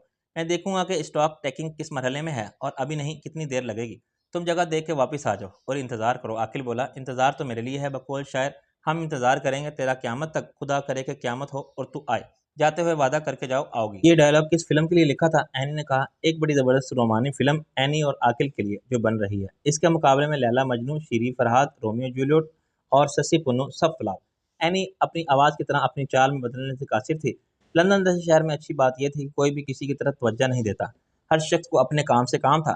चुनांचे किसी ने भी इस खूबसूरत छोकरे पर तवज्जो नहीं थी, जिसकी चाल नीम मर्दाना नीम जनाना हो गई थी। कौवा चला हंस की चाल अपनी चाल भी भूल गया। एनी को देख के ये मिसल याद आती थी। अपार्टमेंट का दरवाज़ा खुला हुआ था और बाहर दो मुख्तलिफ यूनिफॉर्म वाले मुहाफ़िज़ मुस्तैद खड़े थे। साफ ज़ाहिर था कि इनमें से एक जिम्मी के साथ आया था और दूसरा लॉर्ड प्राइस के साथ। मैंने एक बार पलट के एनी को देखा और फिर अंदर जाने की कोशिश की। एक गार्ड ने मेरा रास्ता रोक लिया। क्या चाहते हैं? मैंने कहा, चाहिए तो बहुत कुछ, मसलन बरतानिया की बादशाहत, मगर जो नसीब में है वही मिलता है। लगता है तुम्हारे नसीब में आज जिल्लत उठाना लिखा है। दूसरा बदतमीजी से बोला। मैंने कहा, जिमी और लॉर्ड प्राइस की किसी माजरत दोस्त से ऐसा कहने का नतीजा उल्टा भी निकल सकता है। पहले ने सोच के कहा, तुम यहाँ ठहरो, मैं इन्हें इतला कर दूंगा। मैंने दूसरे से कहा, तुमने आज अपना हॉरोस्कोप देखा है? हाँ, रोज देखता हूँ, वो बोला। अखबार मुझे फ्री मिलता है क्योंकि मेरा सुसर निकालता है, वही लिखता है ये बकवास कि आज का दिन कैसा गुजरेगा। इससे मेरे प्रोग्राम का इल्म होता है, चुनाचे वो कभी गलत नहीं होता। आज के बारे में क्या था? किसी बदख्वाह की तरफ से अच्छी खबर मिलेगी। अभी कुछ देर पहले मेरी सास ने बताया कि इसे कैंसर हो गया है, वो ना बोला। फिर लॉर्ड प्राइस ने दरवाजे की ओर से इसे इशारा किया कि मुझे आने दे। मैं अंदर चला गया। वहाँ जिम्मी के साथ एक असिस्टेंट था जो एक कागजी पलंदे में देखकर पढ़ता जा रहा था, और लॉर्ड प्राइस के साथ आने वाला एक गंजा बूढ़ा क्रांट किस्म का शख्स अलमारियों और छत तक लगे हुए रैक्स में से एक एक एक चीज़ उठा के ओके करता जा रहा था। वो हर चीज़ को उठा के रखता था, फिर अपनी फ़हरिस्त में निशान लगा देता था। अगर वो चीज़ें वहाँ ढेर कर दी जाती तो शायद हर चीज़ को तलाश करने और फ़हरिस्त में देखने के बाद तरतीब से रखने का काम एक हफ्ते में मुकम्मल ना होता। लेकिन जिम्मी के तजर्बाकार स्टोर कीपर वाले जहन ने तरतीब का ख़ास ख्याल रखा था। हर चीज़ फ़हरिस्त की तरतीब से रखी गई थी, या असबाब रखने के बाद ये फ़हरिस्त बनाई गई थी कि वो तेज़ी से अपना काम निपटाते और आगे बढ़ते जा रहे थे। मेरे अंदाजे के मुताबिक वो इंतहाई कम ख़त्म कर चुके थे और बाकी काम के लिए इन्हें 2 घंटे काफ़ी थे। जिमी अपनी व्हीलचेयर पर एक जाम थामे बैठा था। इसकी हसीन बीवी बड़े होशियार बार लिबास में इसके सामने बैठी थी। ये कहना मुश्किल था कि वो जिम्मी से मोहब्बत करती थी, इसकी बेहिसाब दौलत से, या जिम्मी से डरती थी। जिस माशरे में शौहर परस्ती और वफादारी के तस्वुरात को कोई अहमियत ना हो, वहाँ ये बात कुछ अजीब सी लगती थी कि जोली एक माजूर और बदसूरत शख्स से वाकई प्यार करती हो, लेकिन दिल आने के ढंग निराले हैं। जोली के साथ मैं तो सिर्फ मजाक करता था, मगर इस पर सचमुच फरीज़ा होने वाले खूबरू और सेहतमंद मर्दों की कमी ना होगी। लेकिन वो किसी को घास नहीं डालती थी। कम से कम इसके रवैये से यही साबित होता था, कोई एक रवायती मशरक़ी औरत से ज़्यादा शोहर की परस्तिश करती है। जिमी ने कहा, हेलो शालम, तुम इधर कैसे आ गए? मैंने कहा, बस मैं इधर से गुजर रहा था, सोचा एक नज़र जोली को देख लूँ ताकि दिल को कुछ करार आए। जोली हंसने लगी, ये तुमसे ज़्यादा चाहता है मुझे। जिमी भी हंसा। फिक्र मत करो, मैं वसीयत कर जाऊंगा कि मेरे बाद जोली तुम्हें मिले। मैंने यहाँ भर के कहा, मगर तुम तो मरोगे मुझे मार के। लॉर्ड प्राइस ने इस बेहुदा मजाक का सख्त बुरा माना। तुम्हारा वो एजेंट कहाँ है? मैंने कहा, ऑर्नल मैक्जी। मेरा ख्याल था वो यहाँ होगा। जिमी ने कहा, मालूम नहीं वो क्यों नहीं आया। लॉर्ड ने कहा, मैंने उस पर फ़ोन पर रब्ता करने की कोशिश की, लेकिन वो गायब है। गायब है? गायब है के अल्फाज ने मुझे चौंकाया। कहाँ गायब है? अगर तुमको मालूम करके बता सको तो मुझे ज़रूर बताना, लॉर्ड ने कहा। मैंने सर हिलाया। यहाँ तो मैं काम की प्रोग्रेस देखने के लिए रुक गया, और ये बताने के लिए कि अब मैं प्रोग्राम के मुताबिक 2 बजे नहीं आ सकता। मैं शाम 4 बजे के बाद आऊँगा, 5 बजे रख लो। लेकिन क्यों? जिमी का रद्दमल इंतहाई शदीद था। मैंने कहा, मेरी कुछ मसरूफियत है, वो बिगड़ गया। ऐसी क्या मसरूफियत है जो इस काम से भी ज़्यादा अहम हो गई? मैंने कहा, आई एम सॉरी, लेकिन मुझे बरतानिया में पाकिस्तान के डिप्टी हाई कमिश्नर ने बुलाया है और मैं इसे इनकार नहीं कर सकता। जिमी ने दांत पीस कर कुर्सी के बाजू पर मुक्का मारा। तुम्हें दूसरों की मसरूफियत का भी ख्याल रखना चाहिए। मैंने कहा, आज तुम्हें कोई मजबूरी दरपेश है तो ये मामला कल पर भी उठाया जा सकता है। लॉर्ड प्राइस ने शाहाना अंदाज में शाने बहलाए। मेरे लिए आजकल से कोई फ़र्क नहीं पड़ता, तुम आपस में तय कर लो। जूली ने शोहर के कंधे पर हाथ रखा। It is okay Jimmy, take it easy, हम वो प्रोग्राम कल पर रख लेंगे। जिम्मी ने एक गहरी सांस ली। आज हमारी शादी की 5वीं सालगिरह है। मैंने जूली से वादा किया था कि हम 6 बजे की फ़्लाइट से वीकेंड मनाने स्विट्ज़रलैंड चले जाएंगे और 2 दिन बाद वापस आएंगे। मैं कभी जोली से किया हुआ वादा पूरा नहीं कर सका। It is all right darling, हम रात को बाई कॉर्पिस के चले जाएंगे, वहीं जहां हम पिछले साल गए थे, जोली ने प्यार से कहा। जिमी ने हाथ बढ़ाकर बीवी का चेहरा करीब किया और इस चेहरे से, I love you Jolly. 10 minute बाद मैं वापस गया तो एनी की जगह मुझे आकिल ड्राइविंग सीट पर नजर आया। एनी इसके साथ बैठी आइसक्रीम खा रही थी। मैं पीछे बैठ गया। एनी बोली, मैं इसी रफ्तार से चॉकलेट और आइसक्रीम खाती रही तो मोटी हो जाऊंगी। अच्छा है तुम मोटी हो जाओ, मुझे बहाना मिल जाएगा कि तुम जैसी किसी और लड़के पर आशिक होने का, अकील ने कहा। एनी ने आइसक्रीम बाहर फेंक दी। मैं कत्ल कर दूंगी तुम्हें और इसे भी। तुम मेरी प्रॉपर्टी हो और मैं हूँ डाकू की बेटी। डाकू के माल पर कोई डाका डालने नामुमकिन। मैंने कहा, अकील खान, जाना तो हमें कहीं और था, लेकिन पहले चलो ज़रा हाई प्रोंटिक मार्केट। क्यों, खैरियत तो है ना? अभी तक तो है। वो हमारा दोस्त आर्नल्ड मैकेंजी नहीं आया, और जिस अंदाज में लॉर्ड प्राइस ने कहा था वो गायब है। इससे मुझे कुछ शक होता है कि मामला गड़बड़ हो कहीं। गड़बड़ कैसी? लॉर्ड प्राइस की बात ने मुझे शक में डाल दिया है। मैंने कहा, यह आली नसब शख्स और जिमी मालवर्तला के मामले में एक ही जहनी सतह रखते हैं। इनके नज़दीक पैसा सिर्फ पैसा होता है, हलाल या हराम काला सफ़ेद जायज़ या नाजायज़ नहीं। एनी ने कहा, यह बात तो मैं समझ में आ गई, लेकिन मैंने कहा आर्नल्ड ने यह सौदा कराया था और दोनों तरफ से 5% के हिसाब से इसका कमीशन बनता था 30,000 पाउंड। इसमें आधे मुझे देने थे और बाकी आधे यानी 15,000 लार्ड को, और इसके लिए ये बहुत बड़ी रकम है। इतनी बड़ी भी नहीं कि इसकी खातिर लॉर्ड ने आर्नल्ड को कत्ल कर दिया हो। एनी ने मेरे अंदेशे को मुस्तरद कर दिया। इससे कम रकम देकर मैं एक काम करा रहा हूँ जो ज़्यादा ख़तरनाक है। मैंने कहा, और असल बात यह है कि लॉर्ड का रवैया, इसका लहजा और इसके अल्फाज का इंतखाब मुझे खटक गया। वो पूछ सकता है कि आर्नल्ड कहाँ है, वो आज आया क्यों नहीं? इसका आना भी कोई ज़रूरी नहीं था। चलो अपनी तसल्ली कर लेते हैं। आकिल बोला, अभी मालूम हो जाएगा किसी न किसी से। हाइपर मार्केट में गुज़श्ता रोज़ मैंने बहुत से ब्रोकर्स देखे थे। एक शनासा सूरत नज़र आते ही मैंने गाड़ी उतर के मार्केट की तरफ चलने लगा। एनी और अकील को मैंने उम्दा इस तफ्तीश से दूर रखा। एनी का एतराज़ गलत नहीं था। खुद मैं अपने ख्याल को मुंतकी जवाब अता करने से कासिर था, लेकिन ये मामला ही छठी हिस्स का था, जिसका ताल्लुक न सिर्फ एहसास से होता है, और यह एहसास एक वजदानी या लाहमी कैफियत रखता है जिसकी खलिश अंदर महसूस होती है। कुछ इस तरह के लाख कोशिश के बावजूद इसे नज़रअंदाज करना मुश्किल हो जाता है। ब्रोकर ने मुझे गौर से देखा तो मैं मुस्कुराया। इसकी कुछ हौसला अफजाई हुई। वो मेरे साथ चलने लगा। आप कुछ खरीदारी करने आए थे पहले भी? मैंने कहा, यस, और मेरा ख्याल है मैं तुम्हें भी देखा था। मेरा नाम है राजगोपाल और मैं एक टूरिस्ट हूँ फ्राम इंडिया। इसने मुझसे मुसाफा किया। मेरा नाम स्टॉनसन है। मैं एक ब्रोकर हूँ और आज मेरी मदद पर भरोसा कर सकते हैं। मैंने कहा, थैंक्स मिस्टर स्टॉनसन, लेकिन कल मुझे एक ब्रोकर मिला था। क्या नाम था इसका? आर्नल्ड मैकमिलन, कुछ ऐसा ही था। ब्रोकर के चेहरे की सोगवार संजीदगी में मेरे अंदेशों की तस्दीक कर रही थी। बेचारा आर्नल्ड, वो अब नहीं है। मेरा दिल तेज़ी से धड़का, मगर मैंने अपने रद्द-ए-अमल कंट्रोल में रखा। क्या मतलब नहीं है? कहीं चला गया है वो?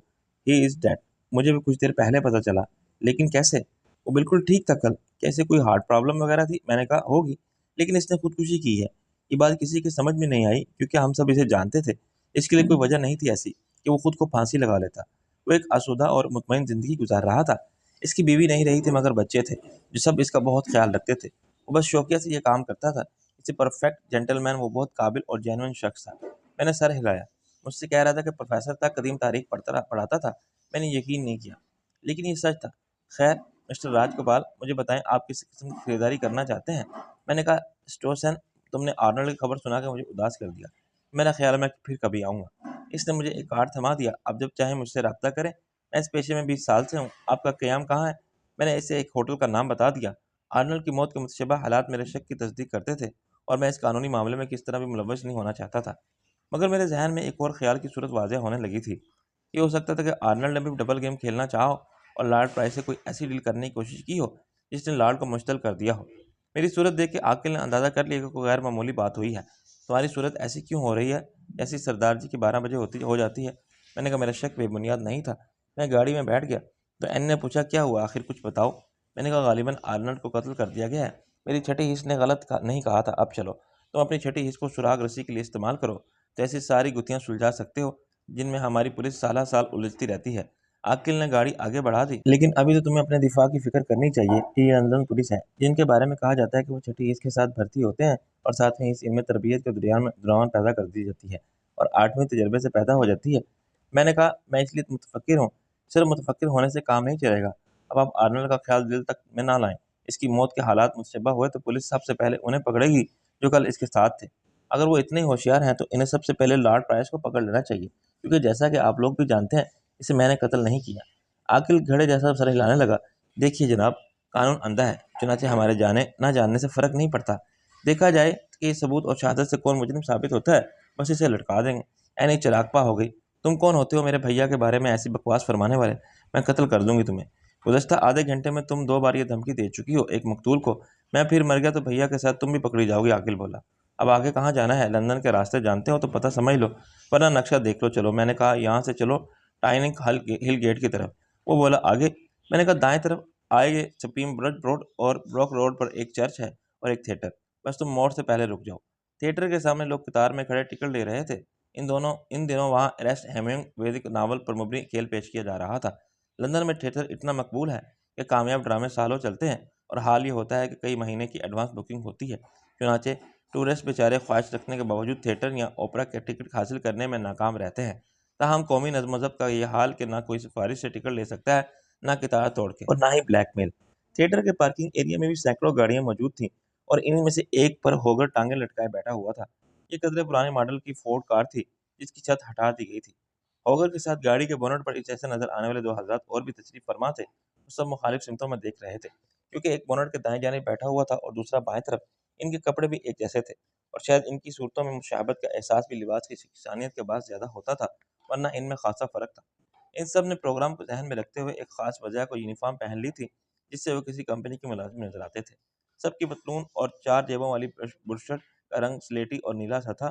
जेब पर एक ऐसा मोनोग्राम हुआ था, जिस पर आदमी गौर करता रह जाता था। ये समझ में नहीं आता था कि इसका मतलब क्या है। इनके सरों पर ब्लैक पी कैप भी एक जैसी थी। मैंने करीब जाके कहा, "हेलो होगर।" वो कूद के उतरा, "हेलो, तुम थोड़ा सा लेट हो गए।" मैंने कहा, "हाँ, आई एम सॉरी। दरअसल मुझे सुबह एक दोस्त की मौत का इल्म हुआ है, मुझे वहाँ जाना पड़ा।" ओहो! I am sorry. इनसे मिलो, ये मेरा दोस्त बर्ट और ये नाम होकर अपने दोनों साथियों का तारुफ कराया। मैंने इनसे हाथ मिलाया, मैं शाह आलम हूँ। वो खुशदिली से हाथ मिला के मुस्कुराए। इनमें से एक का सामने वाला दांत सोने का था, दूसरे की नाक दबी हुई और फैली हुई थी। इसके चेहरे का हुलिया बताता था कि वो पहले बॉक्सिंग करता था। इन्होंने एक साथ कहा, हाय शाह आलम। मैंने कहा, होगर, क्या तुमने अपने दोस्तों को बता दिया है कि तुम्हें आज क्या करना है? वो दोनों सर हिलाने लगे। हमारा काम तुम हम पर छोड़ दो। बड़ बोला। नाम ने कहा, तुम अपना काम करो। टाम ने कहा, और यस होगा, ये 5,000 तुम्हारे और 1,000 तुम्हारे दोस्तों के। ब्रिट और टाम ने अपने अपने पैसे तकरीबन झपट के मुझसे छीने और बड़े हरीसाना अंदाज में रख लिए। खुद होगर की आंखों में 5,000 पाउंड ने एक ऐसी चमक पैदा कर दी थी, जैसी गर्मा गर्म खाने को देख के भूखे की आंखों में पैदा होती है। मैंने कहा, इस बारे में हमारे दरमियान कोई गलत फहमी नहीं रहनी चाहिए कि ये मुआवजा एक ऐसे काम के लिए है जो खतरनाक है। इसमें कुछ भी हो सकता है। अगर किस्मत साथ ना दे तो मनसूबाबंदी धरी रह जाती है। हादसाती तौर पर पुलिस नमूदार हो जाए तो ये हो सकता है कि तुम पकड़े जाओ, कोई जख्मी हो जाए या मारा जाए। हर सूरत में मेरी कोई जिम्मेदारी नहीं होगी, फिक्र मत करो। पुलिस हमसे कुछ नहीं उगलवा सकती। पुलिस सब कुछ कर सकती है, मगर तुम जो भी बताओगे वो गलत होगा। मैंने अपना नाम खुद सही बताया, लेकिन बाकी सब। होगन ने कहा, तुम्हें लेक्चर देने की जरूरत नहीं, सब रिस्क हमारा है। मैंने कहा, तुम्हारी ये गाड़ी भी इतनी भरोसे के काबिल है? इसने गाड़ी को तबकी दी। ये मेरी बीवी से ज्यादा भरोसे के काबिल है। मैंने कहा, देखने में तो ऐसी नहीं लगती। आदमी की सूरत पर नहीं, सीरत पर जाना चाहिए। इसने किसी फलसफी की तरह कहा और तायद के लिए बर्ट और टाम की तरफ देखा। टाम और बर्ट ने इत्तेफाक किया, सूरत तो हमारी भी अच्छी नहीं, मगर हम पर भरोसा करना कोई गलती शुमार नहीं होगा। ओगर ने कहा, पुलिस की गाड़ी के सिवा इसका इंजन हर गाड़ी को पीछे छोड़ सकता है, और यह 250 सर्किश घोड़ों की ताकत वाली मशीन सिर्फ टाम के काबू में आती है। रहा इसका रंग, तो मैं खुद करता हूँ और साल में 2 बार बदलता हूँ। मैंने कहा, क्या अब हम चलें? मैं तुम्हें जाए वारदात दिखा दूँ। ओगर और बर्ट एक साथ अच्छे चल उछले और जंप लगा के पिछली सीट पर बैठ गए। तो मैं आगे बैठ के रास्ता बताते जाओ। शाम ने गाड़ी को स्टार्ट किया तो मैंने माना कि होगर ने गाड़ी और इसके ड्राइवर के बारे में जिस राय का इजहार किया था, वो मुबारका अमेज नहीं थी। गाड़ी का इंजन बिल्कुल खामोश था, क्योंकि लंदन में साइलेंसर काट के यहाँ हटा के दनदनाते फिरने का कोई तस्वुर ही नहीं। लेकिन इसकी ताकत भरपूर थी, और टॉम इसे यूं दौड़ा रहा था जैसे सड़क पर नहीं, रेस ट्रैक पर है, जहाँ इसके सामने कोई नहीं। फिर आखिर मुझे इससे कहना पड़ा कि वो मुझे इम्प्रेस करने के लिए ट्रैफिक पुलिस को पीछे लगाने वाला मुजाहरा ना करे। वो कुछ मायूस हुआ। रास्ते में एक जगह पीछे पलट के मैंने होगर से कहा, तुम इस नीली गाड़ी को देख रहे हो? इसने सर को पीछे घुमाया। अब देख रहा हूँ। मैंने कहा, इसको एक लम्हे के लिए भी नज़रअंदाज मत करना। वो हर जगह तुम्हारे साथ साए की तरह होगी। इससे कोई लड़की चला रही है। मैंने कहा, तुम्हारी आंखें अभी से धोखा देने लगी हैं, गौर से देखो। अगर वो लड़का है तो बहुत खूबसूरत है, क्यों टॉम? टॉम ने कद्दू जैसे गंजे सर को हिलाया। यस बॉस, ऐसे लड़के के लिए मैं अपनी गर्लफ्रेंड को छोड़ सकता हूँ। मैंने कहा, होगा, तुमने टॉम और ब्रेड को मिकी माउस के बारे में बता दिया है या नहीं? मिकी माउस से इनका तारुफ कराना है। फिर इनको ये भी मालूम होना चाहिए कि वो अपने कारकुनों पर किसका आशिक होना कभी अच्छा नहीं समझता। मैंने कहा, जिम्मी की गाड़ी अपनी जगह मौजूद थी। होगर ने लॉर्ड प्राइस की गाड़ी को भी जान पहचान लिया था। हम वहां से सीधे गुजर गए और तकरीबन 1 किलोमीटर के बाद घूमकर मुखालिफ लेन में वापस आ गए। मेरी हदायत की सरी खिलाफ वर्जी करते हुए किराए की नीली कार को एनी ड्राइव कर रही थी। शायद इसने एडवेंचर की सनसनी का लुत्फ लेने के लिए आकिल और बालिग खान के सामने इसरार किया होगा, और वो पिघल गए होंगे कि जैसी तुम्हारी मर्जी। सरे तस्लीम खम है जो मिजाज यार में आए।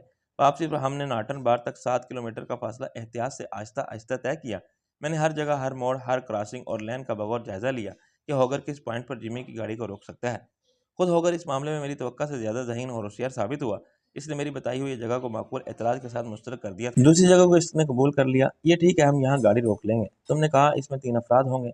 हाँ, ड्राइविंग सीट पर जोली होगी। जोली कौन? इसने औरत का शोफर रखा है। और शोहर है, उस शोफर खातून का। मैंने कहा, वो भी कम खतरनाक औरत नहीं, जिमी की बीवी है आखिर। मैंने कहा, आगे इसके साथ जिमी होगा अपनी मखसूस माजूर वाली कुर्सी में। जब टायर फ्लैट होगा तो इसे बदलने के लिए मैं ही उतरूंगा। नाम और ब्रट हंसने लगे। औरत के साथ ये मसला होता है कि वो अच्छी ड्राइविंग कर सकती है, मगर टायर बदलते वक्त इधर उधर देखने लगती है कि आए कोई जवां मर्द मेरी मदद के लिए आगे। मैंने कहा, गाड़ी में जवां मर्द पहले से मौजूद होगा, इसलिए मुमकिन है वो ना उतरे। इसे हम संभाल लेंगे। टाम एक तरफ होगा, ब्रट दूसरी तरफ, और शोहर की कनपट्टी पर रिवाल्वर होगा तो शोफर की। इसकी बेहुदा बात पे इसकी बहुधा बात पर मैंने तवज्जो नहीं दी। मुझे कौन नॉकआउट करेगा? मैं खुद होकर बड़े फ़ख्र से बताया। हाथ ज़रा हल्का रखना, ये ना हो मेरे सर के 2 टुकड़े हो जाएँ या होश में आने के बाद मुझे याद ही ना रहे कि मैं इंसान हूँ या घोड़ा। तुम्हें बाद में मिकी माउस को कभी मुँह दिखाना है? मैंने यूँ कहा जैसे हम गुनहगार मोमिन लोग आदतन कहते रहते हैं कि आखिर खुदा को भी तो मुँह दिखाना है, और फिर गुनाह करते जाते हैं। वो बोला, कम से कम लोगों को ऐसा ही लगेगा जैसे मैंने बड़ा ज़बरदस्त वार किया है, लेकिन रिवॉल्वर का दस्ता सिर्फ तुम्हें छुएगा, बाकी सब तुम्हारी अदाकारी होगी। मैंने कहा, मेरी एक्टिंग देख के तो लोग समझेंगे कि मैं फ़ौत हो गया हूँ, वक्त वही होगा। मैंने कहा, वक्त 4 और 5 के दरमियान। इसने घड़ी देख के सर हिलाया। ठीक 4 बजे हम फिर मिलेंगे। मैंने गाड़ी से उतर गया। अगर तुम ज़रूरी समझो तो एक रिहर्सल भी कर सकते हो और रास्ते को एक मरतबा फिर देख लो। कोई जगह तुम्हें इससे बेहतर नज़र आए तो मुझसे कुछ पूछने की ज़रूरत नहीं। काम बहरहाल तुम्हें निपटाना है। मैं सिर्फ ये चाहता हूँ कि गड़बड़ कोई ना हो। बदकिस्मती का तो इंतज़ाम नहीं हो सकता, मगर प्लान में कोई खामी नहीं रहनी चाहिए। इसने मुझे अंगूठा दिखाया, गुड लक। मैंने जवाबन ऐसा ही किया, गुड लक, मुझे उम्मीद है हमारा साथ इसके बाद रहेगा तवील अरसे तक। जब गाड़ी मेरे नज़र से ओझल हो गई तो मैं वापसी पलटा। एनी ने मुझे आता देखा तो अपनी गाड़ी आगे ले आई। ये तो बहुत खतरनाक लोग लगते हैं, काम भी तो खतरनाक है। इसके लिए शरीफ सूरत वाले बंदे मैं कहाँ से लाता? मैंने खुफकी से कहा, मगर तुम पहले ये बताओ कि मैं तुम्हें गाड़ी चलाने से मना किया था ना? आकिल ने कहा था कि अभी तो बस रिहर्सल है, असल काम अभी कहाँ शुरू। वो उछला, झूठ, सफ़ेद तरीन झूठ। तुमने कहा था कि मुझे ड्राइविंग करने दो, तुमसे ज़्यादा माहिर हूँ मैं। मैंने कहा, माहिर की बच्ची, तेरे पास लंदन में ड्राइविंग का लाइसेंस नहीं है। ज़रा सी गलती पर यहाँ टिकट मिल जाता है, रिकॉर्ड पर आ जाता है कि इस दिन जाए वारदात पर ये गाड़ी थी मौजूद थी जो किराए पर ली गई थी। इसने फ़ौरन गाड़ी रोक दी। ये तो मैंने सोचा ही नहीं था। दरअसल अपने लाहौर में ड्राइविंग लाइसेंस ना हो तो जेब में 20 का नोट ज़रूर होना चाहिए। काम चलता रहता है। अब शुरू होता है पहला खतरनाक मरहला। इसके लिए एक बार फिर अच्छी तरह समझ लो कि किसको क्या करना होगा। मैंने कहा, मुझे तो कुछ नहीं करना, अकील बोला, सिवाय एक ट्रक लाने और सामान लाद कर ला जाने से। ट्रक कहाँ से लाओगे? ज़ाहिर है किसी पोर्टर एजेंसी से। मैंने सोच के कहा, बरखुरदार, जब तफ्तीश होगी तो ये बात बड़ी आसानी से मालूम हो जाएगी कि ट्रक किस कंपनी से लिया गया था, और कंपनी का ड्राइवर पुलिस को सीधा वहाँ ले जाएगा जहाँ माल मसरूका मौजूद होगा। क्या ट्रक किराए पर नहीं मिलते? मैंने कभी लिया नहीं, लेकिन दे ली है लेकिन वैन ली है। मैंने कहा, वैन बेहतर है, लेकिन इस पर कंपनी का नाम ना हो। नाम तो होगा। मैंने कहा, मेरा ख्याल है कि ये काम अभी इतनी उजलत में किया गया तो बड़ी खराबी होगी, हम बहुत आसानी से पकड़े जाएंगे। फिर क्या करें? अन्नी बोली। मैंने कहा, ऐसा करते हैं, कहीं बैठ के मैं इस प्लान पर नजरसानी करता हूँ जो मेरे जहन में पहले से है, मगर हम इसका हर पहलू से जायजा लेंगे। हम इस वक्त मुनासिब जगह बैठे हैं। आकिल ने कहा, इस किस्म के मुज़ाकरात के लिए गाड़ी से बेहतर कोई जगह नहीं होगी। ये भी ठीक है। एन ने कहा, भैया फ़र्ज़ करो ताला ना खुला। मैंने कहा, मैं ऐसा फ़र्ज़ करना नहीं चाहता। तेरा तजर्बा तजर्बा था, लेकिन वो बात पुरानी हो गई। इसके अलावा मैं खोलती थी वो देसी किस्म के लीवर वाले ताले थे। डोर लॉक वगैरह यहाँ के ताले ज़्यादा पेचीदा हैं। तूने कब देखे? मैं मुसलसल देख रही हूँ, मकनातीसी ताले अलग हैं, नंबर डाले वाले अलग हैं, कभी कम्बिनेशन लॉक है। मैंने तो सुना है कि शोर मचाने वाले ताले भी होते हैं। ऐसे का गलत चाबी लगाते ही सायरन जैसी सीटी बजाने लगते हैं। ये किससे सुना है तूने? एनी ने अकील की तरफ देखा। अब बोलते क्यों नहीं? अकील ने कहा, मैंने ही बताया था, एनी को लॉक बाज़ औक़ात बराह रास्त सिक्योरिटी एजेंसी से या पुलिस स्टेशन से मुंसलिक भी होते हैं। गलत चाबी या नंबर मिलाते ही अंदर नस्ब रेडियो अलार्म खामोशी से सिग्नल नशर करने लगता है और चोर धर लिया जाता है रंगे हाथों। मैंने कहा, ऐसी सूरत में चाबी हासिल करने के लिए सिवा कोई सूरत नहीं रह जाती। चाबी किसके पास होगी? एनी बोली। मैंने कहा, सच पूछो तो जिम्मी और लॉर्ड प्राइस को एक दूसरे पर ज़रा भी एतमाद नहीं। दोनों एक दूसरे की तरफ से बदगुमान, सख्त बदगुमान है, वरना एक ही ताले की 2 चाबियां काफ़ी थीं। एक जिमी के पास रहती, दूसरी लॉर्ड प्राइस के पास, लेकिन ये हो सकता है कि वो डबल चाबी वाला ताला लगा दें। अकील बोला, ऐसे ताले आम नहीं थे, बैंक वाले लॉकर्स में लगाते हैं, घरों के दरवाजों में लगने वाले ताले दूसरे होते हैं और जब बाजार में मिलते हैं। मैंने कहा, यू आर राइट। क्या ये हो सकता है कि वो 2 ताले लगा दें? अकील ने नफी में सर हिलाया। अपार्टमेंट्स के डोर लॉक की आमतौर पर 3 चाबियां होती हैं, बल्कि बाजार में मिलने वाले हर ताले के साथ 3 चाबियां मिलती हैं। मेरा ख्याल है कि एक चाबी जिमी अपने पास रखेगा, एक होगी लॉर्ड प्राइस के पास, और तीसरी किसके पास होगी? एनी ने बेसब्री से कहा। अकील ने कहा, वो तुम्हारे पास होनी चाहिए, है या गुम कर दी? वो झींप गई। अच्छा बाबा, गलती होगी जो तुमने पूछा। तीसरी होगी सिक्योरिटी गार्ड के पास, एक लॉर्ड का नुमाइंदा है और दूसरा जिमी का। इन्हीं इन्हीं की ताकीद की गई होगी कि जब तक दोनों मालिकान एक साथ ना आए वो एक को ताला ना खोलने दें। यानी लॉर्ड चाहे वो अकेला जाके कोई चीज़ निकाल ले तो जिमी का गार्ड ऐसा नहीं करने देगा, और जिमी चाहे तो लॉर्ड का गार्ड उड़ जाएगा कि लॉर्ड प्राइस के बगैर आप अंदर नहीं जा सकते। फिर तीसरी चाबी, इसका क्या मुसरफ रह गया? मैंने पूछा। देखिए, मैं अपनी अकल से एक अंदाज़ा कायम कर रहा हूँ। अगर इन दोनों की जगह मैं होता तो ऐसा ही करता। भाई तुम एक की जगह हो सकते थे, एनी बोली, क्योंकि तुम एक हो। अकील ने इसकी बात जैसे सुनी ही नहीं। मैं तीसरी चाबी देता गार्ड को इमरजेंसी में इस्तेमाल के लिए, खुदा न खास्ता अंदर कुछ गिरे या आग लग जाए तो अंदर जा सकें, और इसके लिए ये शर्त रख देता कि हंगामी सूरत हाल दोनों को महसूस हो और वो इत्तेफाक के राय से अंदर जाके देख लें और बाद में अपने अपने मालिकों को मुतला कर दें। मैंने कहा, माफ़ करना आकिल दहलवी साहब, अभी तक मेरी राय आपके बारे में कुछ और थी और वो कुछ खफीफ हुआ। क्या? मैं समझता था कि आप सिर्फ नाम की आकिल हैं। मैंने कहा, लेकिन बात ऐसी की है तुमने कि वो वाह वाह और सुबहान अल्लाह, मगर मगर रा रा शाद। एनी हंसने लगी। आप भी मजाक अच्छा कर लेते हैं भैया। अकील ने झुककर यूं अदाब किया जैसे मैंने इसके किसी अच्छे शेर की दाद दी हो। जलने वालों की मां परवाह नहीं करता। इस तरह की गुफ्तगू करते हुए मैंने नजरसानी शुदा मंसूबा तैयार कर लिया था। इस वक्त तक 2 बज गए थे। अभी 2 घंटे बाकी थे। नजरसानी शुदा मंसूबा हर लिहाज से ज्यादा मुकम्मल और महफूज था, लेकिन एक वैन के हसूल का मसला अभी तक तय नहीं हुआ था। ट्रांसपोर्ट वैन तो मैं हासिल कर लूंगा, लेकिन इसमें भी रिस्क तो बाकी रहेगा ना। देखने वाले इसे पहचान लेंगे, क्या पता कोई नंबर देख ले। अकील बोला। मैंने कहा, कोई ऐसी तरकीब निकालो कि वैन का रंग रूप बदल जाए। नंबर तो हम बदल देंगे। क्या मतलब है आखिर तुम्हारा?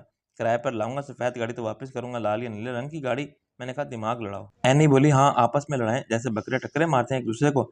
अकील बोला, ये भी कर सकते हैं, ठोस अकल से भरे हुए दिमाग है, जनाना खोपड़ियाँ नहीं है, गोलगप्पे जैसी नाजुक और अंदाज अंदर से खाली। मैंने कहा, अकील खां, एक ख्याल है कदरे अछूता। पहले मुझे ये बताओ, एक ख्याल पेश करने की इजाज़त हो तो अर्ज करूँ। एक वैन है जो दस्तियाब हो सकती, अच्छी खासी बड़ी है। मैंने कहा, किसकी है? हमारे फिल्म यूनिट ने लंदन में शूटिंग के लिए हासिल की थी। इसमें हम सब सामान भर के इधर से उधर आते जाते थे, बल्कि 1-2 शॉट्स भी इसमें फिल्माए गए थे।